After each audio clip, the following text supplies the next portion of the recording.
Imagine this. You wake up tomorrow morning, rub your eyes, check your phone, and your bank app says, $300 million. Your heart races. Your hands shake.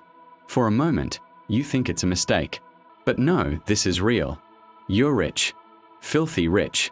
Now here's the question. Would you stay rich for life, or lose it all within a few years? Most people smile at that question. Of course I'd stay rich. Who could ever lose that much money? But history tells a different story. In fact, time and again, people who stumble into sudden wealth often lose it all. Why? Because money doesn't stay where it's not respected. Money is like a wild horse. If you don't learn to control it, it throws you off and runs away. And no story explains this better than the story of Jack Whittaker. It was Christmas morning, 2002. West Virginia. Jack Whittaker was a construction worker, tough, hardworking, proud of what he had built with his own two hands.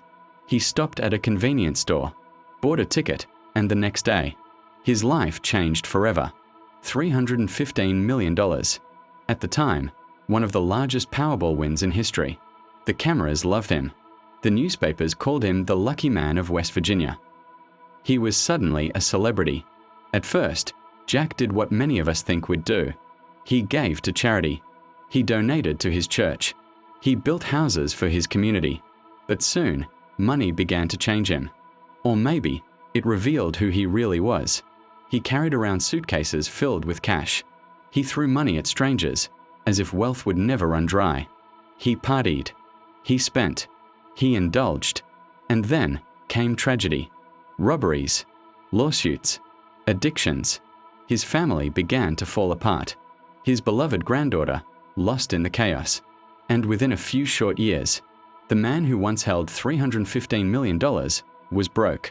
Jack Whittaker once said in an interview, "I wish I had torn up that ticket." The very money that was supposed to bring him freedom had brought him misery. And here's the truth, Jack wasn't alone. History is filled with people who won millions. Athletes, musicians, lottery winners, only to lose it all. Because the problem wasn't the money. The problem was, they never learned how money works. This is what I call the money trap. See, most people think money solves problems. But money in the wrong hands magnifies problems. Here are the traps of money ignorance. Overspending. You make more, you spend more. The lifestyle creeps up, but freedom never comes. Debt slavery. Credit cards and loans, chains disguised as freedom. Impulse buying. Trading tomorrow's security for today's pleasure. Inflation blindness. Keeping money in a bank account, watching its value shrink year after year. Ignorance. Believing money is luck, not skill. And the worst disadvantage? When you don't understand money, money controls you. You start chasing it, stressing over it, fighting for it, and slowly, without noticing, you become a servant of the very thing you thought would make you free. Jim Rohn once said, "If you don't design your own life plan, chances are you'll fall into someone else's plan." And guess what they have planned for you? Not much. But there's another path. The path of those who respect money. Look at Warren Buffett. He wasn't born rich. At age 11, he bought his first stock. 3 shares of Citi's Service Preferred. He studied. He learned. He invested. And today, he's worth over $100 billion. Not because of luck, but because he mastered the advantages of money. Here's what the financially wise do. They save with purpose. Not to look rich, but to plant seeds. They invest. Stocks, real estate, businesses, things that grow. They understand compounding. That $100 today can be thousands tomorrow. They budget.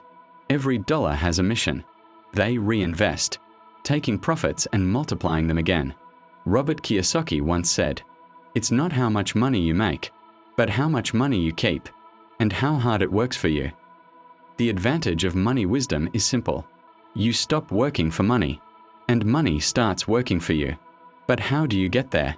How do you train yourself so money doesn't control you? First, discipline yourself. Learn to delay gratification. Don't buy every shiny thing. Second, live below your means. Even if you earn more, stay humble. Third, automate.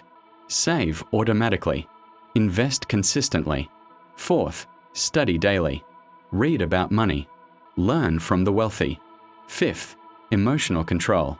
Don't let greed or fear rule your decisions. You will always have power over your mind, not outside events. Realize this, and you will find strength. The stock market will rise and fall. The economy will shift. But your discipline, that is your true wealth. Practical training exercises. Write down every dollar you spend this week. Track it. Before any big purchase, wait 24 hours. Let emotions cool. Set a rule. Always invest at least 10% of every paycheck. With habits like these, you stop chasing money and start commanding it. And finally, the deeper truth. Money is not evil. Money is not holy. Money is a mirror. It shows who you really are. If you are careless, money disappears. If you are disciplined, money multiplies. If you are generous, money amplifies your generosity. If you are greedy, money amplifies your greed. The question is not, do you want money? The real question is, what will money reveal about you? So here is the final lesson. Don't just chase money. Chase understanding. Don't just dream of wealth. Train yourself to manage it. Respect it. Multiply it. Because in the end, money is not the goal. Freedom is. Legacy is. Peace is. To my amazing subscribers, thank you for being here. And to those who haven't joined yet, hit that subscribe button right now. This channel is where we learn the truths about money, life, and freedom that schools never taught us. Because your financial freedom doesn't start tomorrow, it starts today.